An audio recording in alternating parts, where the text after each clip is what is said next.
Com podeu veure, una de les llaunes ha avançat més ràpid, però Què ha passat? Bones, som en Gabriel N'Àngels. i n'Edu. I ara vos ho explicarem. les dues llaunes pesen exactament el mateix.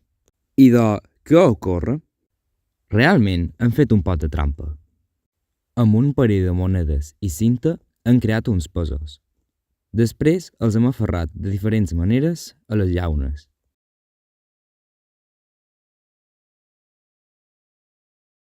A la primera llauna hem aferrat els pesos a les parets del cilindre i a la segona els hem aferrat a les bases del cilindre. Darrere aquest fenomen hi ha una explicació física que ara vos explicarem. L'acceleració d'aquestes llaunes ve definida per aquesta fórmula, que és moment és igual a inèrcia per acceleració angular. I l'acceleració angular de quiloide ha de ser igual al moment dividit la inèrcia. Que la inèrcia d'un cilindre, en aquest cas que hem empleat, no és més que la massa per el radi al quadrat partit 2. Que aquest radi no deixa de ser la distància entre les pròpies masses cap al centre de l'objecte. I podem el cas que si aquest radi augmenta, doncs la inèrcia també augmenta.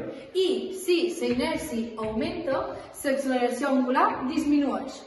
I així hem vist com, quan les masses estan més a prop del centre de gravetat, el moment d'inèrcia disminueix, per tant, l'acceleració angular augmenta i, en conseqüència, la velocitat augmenta també en major mesura, com hem vist en el principi.